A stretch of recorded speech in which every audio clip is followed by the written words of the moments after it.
Welcome to episode 1, season 1 of the Interior Creature in Communion podcast. My name is Jaclyn Michelle. I am so honored that you're here. Before we launch full steam ahead into this hopefully first of many seasons of the pod, I thought it might make sense to share a little bit about my own journey with my birth charts and explain a little bit about the way that I use the tools of human design, the gene keys, and astrology in my work, which is a practice I call Birth Chart Alchemy.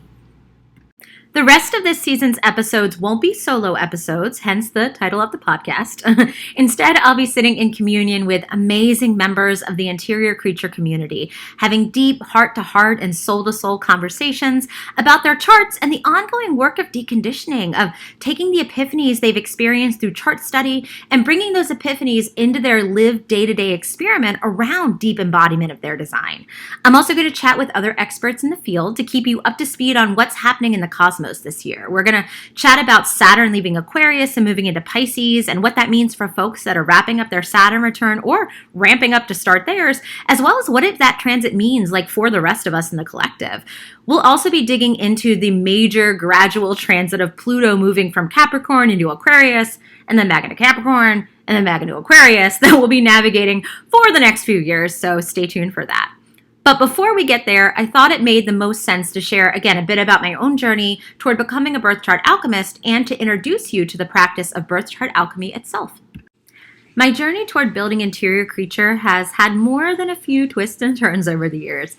I fell in love with all things esoteric and mystical at a fairly young age. I've always been drawn to the unknown for as far as I can remember. As a kid, I lived for ghost stories and Bigfoot documentaries and loved studying the science behind the supernatural and the unexplained. My parents are both big readers, and some of my fondest memories are of our weekly trips to the library, where I would start in the kids section and then, inevitably make my way as sneakily as possible to the spiritual/metaphysical section. I thought I was being really slick. I used to try to hide my books on astral projection and ESP and tarot under the Babysitter's Club and Sweet Valley High, although I was fooling no one. The librarian used to wink at me when I checked out. Anyway, I was gifted my first tarot deck when I was 14. It was the Aquarian Tarot, if anyone's curious. And I fell down the astrology rabbit hole soon after. Now, I'm an elder millennial, born in 83. So I was probably high school, I think, before we had a computer in my house with an internet connection. So my knowledge of my own astrology chart was limited to my sun sign for quite a while. Because at that age, just with the resources the library had, I could not make sense of how to cast my own chart using the ephemeris. But knowing what I did know about my sun sign, I devoured anything I could find about what it meant to be a Pisces. Now, at the same time, though, I was also raised in the Catholic and then in the Episcopal faiths, and my dad is a professor, and he's super anchored in data and statistics. So I was really unsure as a kid of how okay my interests actually were, hence my, sneaking around the library. It's funny, as an adult, I've had that conversation with my parents about, did they know? And they were both kind of yeah, we knew, we didn't care, we thought it was funny. So anyway, totally no sneaking required, but, you get suspicious when you're 9. Anyway, reading was also a massive escape for me because I was also bullied as a kid. Not for my witchy proclivities, I kept those hidden in the broom closet until at least my 30s, but for economic reasons, actually. So I grew up in Baltimore in a working class part of the city, and then we moved to a super white collar neighborhood when I was in 5th grade, specifically because of the schools that my brother and I would then attend. My parents were really into trying to get my brother and I the best education possible. And it was a big demographic shift. So in Maryland, at least at the time, and I have to look to see if they're still doing this, school districts were financed by the income levels of the community. So it's property taxes, income taxes, etc. So there was a big gap in school quality, school funding between different neighborhoods had different qualities of schools. And I know that's not, uncommon across the country. So anyway, we moved. It was a giant demographic shift. I was 9 or 10 at the time. And I remember looking around and being acutely aware of just the lack of racial and cultural diversity in my new school compared to my old one. But also everyone was so homogenized looking. This was the mid-90s. And when I was in elementary school, all of the cool kids literally had this uniform of a Gap sweatshirt, an Abercrombie hat, an LL Bean backpack with their name embroidered on the back. And all those things literally just weren't my family's budget at the time. My dad had just gotten his PhD. and he was working on teaching at a university, and my mom had just gone back to school to get her CPA. So they were kind of playing the long game financially, which like now as a, grown-ass woman, I totally respect. And my brother and I always had exactly what we needed. We were fed, clean, clothed, we had money for field trips. We never felt like we were kind of lacking anything. But my parents were really smart about like when to splurge and when to save. Like we never went out to dinner. We didn't do my dad was a big couponer at the grocery store. But at 9, like the kids in my class, like absolutely kind of could clock me from a mile away. And there was a girl at my table in 5th grade who started calling me trailer trash and bringing me like shampoo and conditioner packets from her mom's salon because she said I was dirty. She was spreading rumors about me. I just became acutely aware for like the first time in my life that who I was as I was like wasn't okay. In my human design chart, I have both my self center and my heart center open.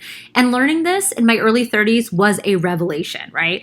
So that bullying continued through middle school and a bit into high school. And I was in survival mode. And subconsciously, I had leaned into that mirroring, magnifying aspect of those two centers, desperate to figure out like who I needed to be and how I needed to be so that people would like me. And unfortunately, as the years went by, that became my default setting, even though I didn't have the language for it at the time, right? So in college, I majored in theater because singing and acting and dancing had always gotten me positive attention. And it was within those communities I found what at the time felt like acceptance. But acceptance isn't joy. And I ended up leaving the acting program midway through because of my first experience with sacral burnout. I was drained and tired because, again, it wasn't joyful. I cast about for a bit, trying to figure out like where else I could find acceptance, and I applied for Teach for America. Since I had moved in 5th grade, I had gotten like really fired up about educational inequity and the opportunity gap faced by public school students in economically disenfranchised areas in the United States, and I decided to teach for that 2-year commitment while I magically figured myself out. Didn't happen, right? My subconscious mirroring game was still really strong, and I fell into a 15-year career in education almost by accident. Not to not take the blame for my own actions, but like it did kind of feel like I thought I was doing what I was supposed to, right? As a book nerd, I found I actually have an aptitude for teaching kids how to read and write, which quickly turned into a career of teaching teachers how to teach kids how to read and write. And whereas I totally found that part of the work fulfilling, my open self and my open heart centers were still absolutely calling the shots, and I was outsourcing decisions left and right without realizing that that's what I was doing. I didn't have the language of human design yet, right? So someone told me I should take this next step in my career. Great, perfect. They seem really sure. It must be the right move. A manager tells me they need me to take on more responsibility. Great. My open heart center totally committed to way more than was reasonable or responsible or like what I had the bandwidth to do. And literally this cycle of just outsourcing my decisions just netted out in complete adrenal and autoimmune crash in my mid-30s because I was working 80 hours a week and just traveling constantly. And it was not a reasonable or feasible amount of work for any human to do, right? But again, my open heart, my open self had gotten me there. Ended up with this total adrenal autoimmune crash, left me glued to my bed for about 6 months. And it was during that time that I found human design, right? Literally at my lowest point, I was like prone, laid out in my bed. That's when I found human design. At that point, I had actually quit that high-paying fancy corporate job that had me working 80 hours a week and just traveling constantly. But once I quit that job, I realized I had no idea who I was anymore outside of what I had done for other people. And now that there was no one to mirror, it was just me, I felt so lost. So I kind of reached back into my mind for the last thing that really brought me joy, right? And I channeled that little 8-year-old me in the library reading books on aliens and astrology and decided to devote my waking hours to finding myself again and finding a way to find myself again. And it was through listening to metaphysical and spiritual podcasts that I was introduced to human design and the Gene Keys. This episode of Interior Creature in Communion is sponsored by no one yet. We are a baby podcast. It's our first episode, but I would love to welcome on board anybody who's interested in sponsoring, who maybe is a small business owner in the spiritual or wellness space. I would love to be able to share the genius that is you and your brand and your offerings with the amazing Interior Creature community. So if you're interested, email me at interiorcreature@gmail.com to learn how to sponsor an upcoming episode. Now, back to the podcast. Once I fell down the human design rabbit hole, I devoured anything and everything I could get my hands on about the system and about all the ancient wisdom traditions that informed it. And I was so blown away by what I found. I felt so seen for probably the first time in my life. And here it was the system and a language that I could use to make sense of my past and gain clarity in the present so I could move toward the future in a super intentional and aligned way for literally the first time. And so at the time I was doing my study, so much of the information was being presented in this like jargony, dense, opaque way. And I deeply felt that a system this transformational should not be gatekept in that way. So in 2018, I launched my blog Interior Creature with the intention of making human design practical, actionable, and accessible for literally anyone with an internet connection who wanted to learn alongside me. And at that time, literally every chart I pulled, friends, family, exes, former colleagues, celebrities, the system didn't miss. I started giving free readings for interested strangers and kind of honed and refined what I wanted my transmission of the system to be and sound like.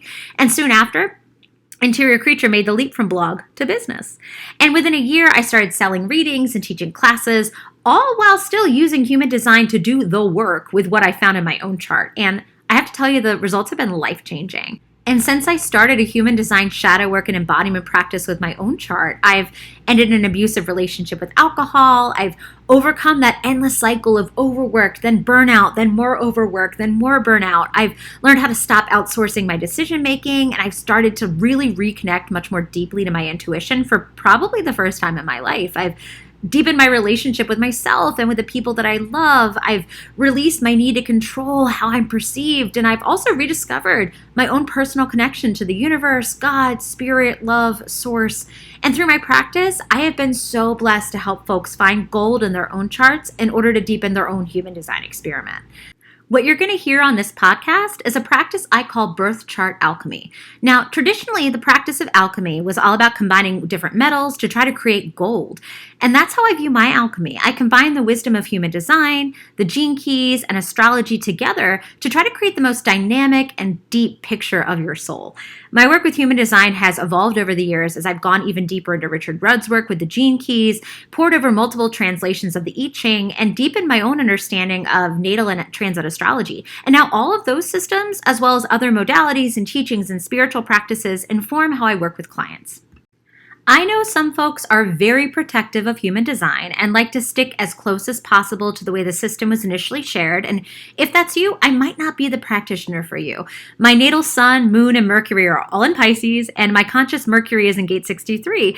And I'm an investigator martyr profile with oh so much first light energy across my gates. So my transmission of the system is grounded in curiosity and compassion. It is all about specificity, nuance, depth, and I'm as interested in the systems that came together to create human design as I am in the system itself. Another thing, we're not going to talk a ton about type on this podcast. This might be a bit controversial, but your type is the least interesting part of your design. Don't get me wrong, learning about your type and strategy, and certainly your authority, can be incredibly helpful when you're first starting out. It's definitely the first thing you want to experiment with.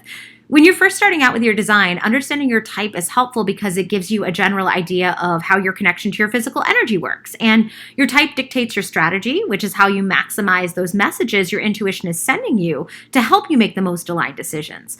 But unsurprisingly, there's a lot of restrictive and downright disempowering guidance out there about type and strategy. And much of that guidance neglects to actually connect you back to your authority, which, if you have the word wait in your strategy, is what you're waiting for before you begin to take that aligned action, right? So much of human design content, especially on social media, is super surface level. It's almost like being a glaciologist, but only examining the part of the iceberg that's above the surface of the water. But you deserve better than that. You deserve to get wet. You deserve depth, you deserve nuance, you deserve specificity. So type and strategy, they are the literal actual tip of the human design iceberg. And here on this podcast, we're getting in our scuba gear. We are going deep sea ice diving to the bottom and studying the whole damn thing.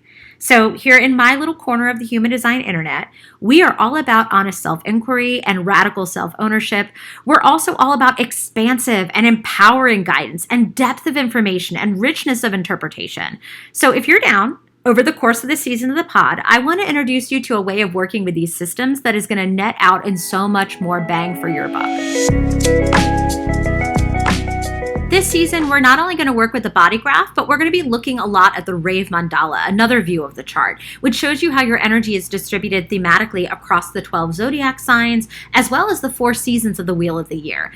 If you're a reflector, working with this information can also help you leverage your lunar cycle, and I'm going to show you how to do that in a coming episode, so make sure you subscribe wherever you're listening. We're also doing deep analysis of the gates, and I work with both human design's interpretation of the energy as well as the gene keys interpretation, which can be a little bit different. So human design tends to present the energy of each gate as a bit more fixed, and sometimes the placement is even described as being in exaltation or in a detriment of the energy. But the source material for the gates, those 64 hexagrams of the I Ching, they're all about a range of energy, a balance of yin and yang. And each hexagram is seen as an opportunity for personal and spiritual contemplation and growth and development, which is why Richard Rudd's interpretation of the gates in his book, The Gene Keys, really speaks to me. The terminology you're going to hear me use is a bit different than Rudd's, though, so I thought I would provide just a quick translation for my fellow Gene Keys nerds. In the Gene Keys, Rudd usually begins his discussion of a gate, which he calls a gene key, with the shadow of that energy.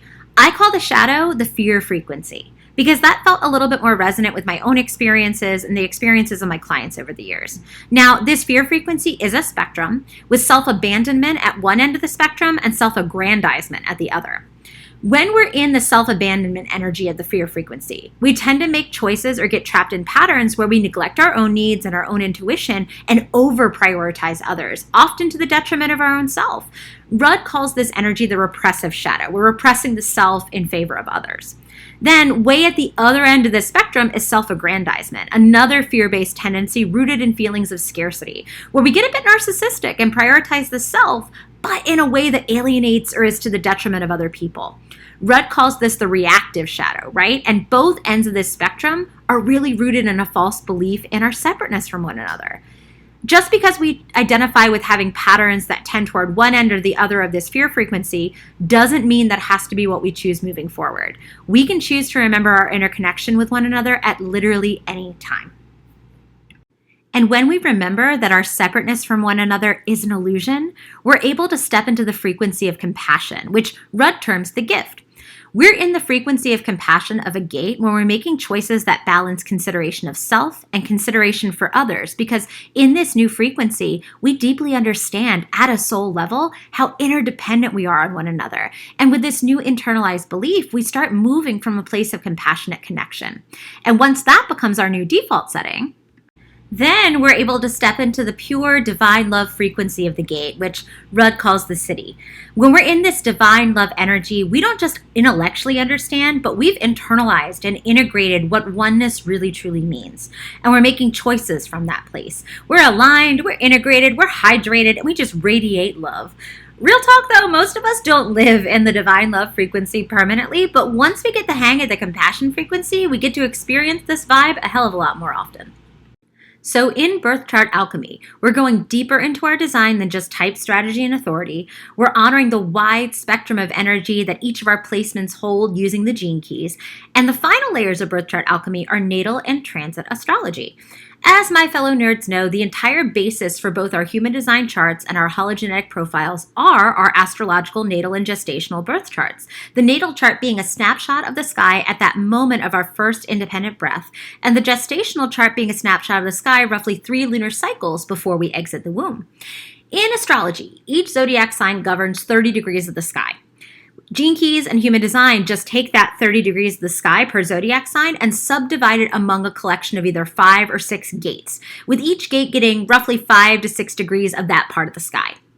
So understanding the energy that each zodiac sign carries, understanding the houses that our placements are in, and deeply understanding the planets and the energies the planets carry, all of these together, you're telling a much larger story about how our gates and our channels and our centers are presenting in our lives, and that's before we even consider conditioning.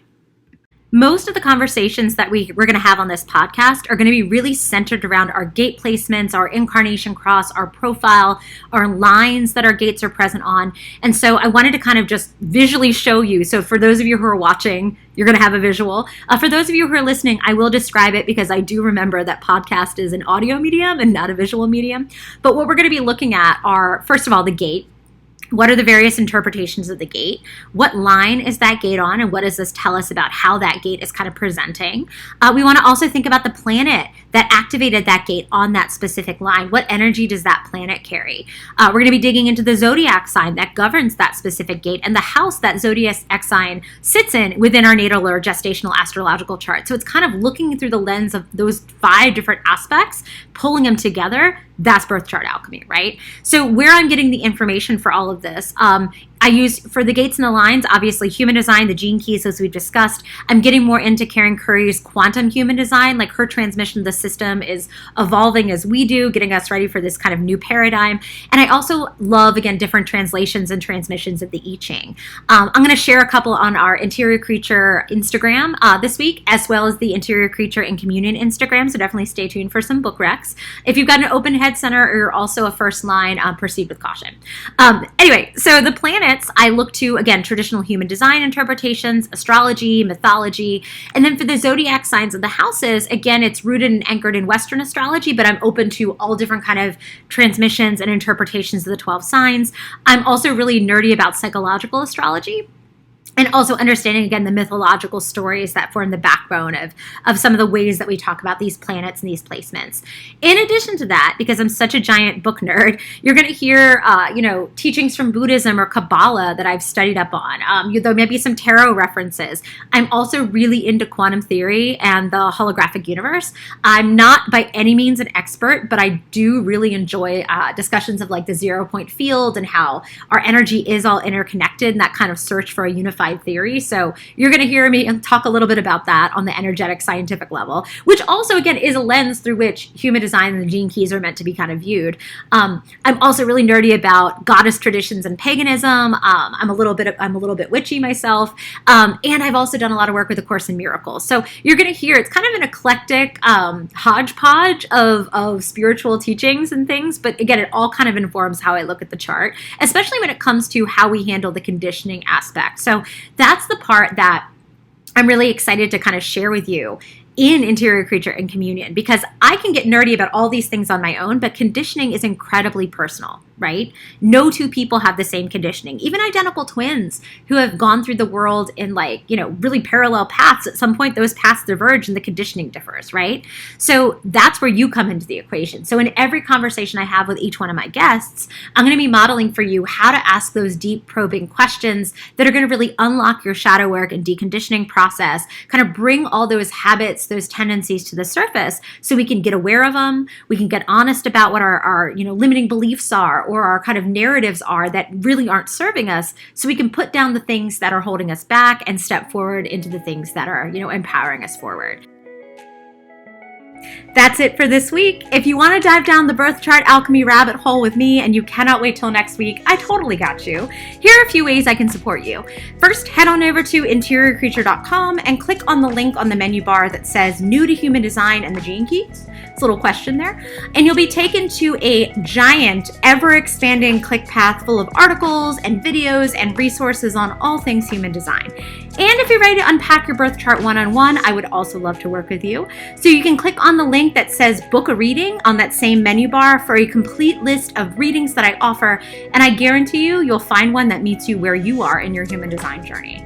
And finally, for those of you that are deep in the experiment, but you want some support moving for all your epiphanies from your brain into your body and your behavior, you are invited to join me in the Karmic Studies Elevator community. It's like a club and a course had a baby. So like a course, a corb? I don't know. I'm still workshopping that. Anyway, inside the elevator, you're going to have access to a highly individualized curriculum to help you make even deeper meaning of your birth charts. And we'll regularly join group integration sessions with other members of the community for thought partnership, clarity, and communion. You can find out more at interiorcreature.com on that same menus bar by clicking on the Karmic Studies Elevator link.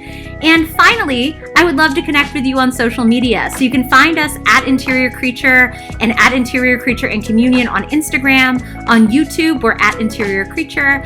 And on TikTok, new, not a lot there yet, but I'm learning how to use TikTok. We're also at Interior Creature. Again, and all of those are all one word. So that's it for this week. I cannot wait to meet you again in Communion next week. Until then, have a beautiful, beautiful week.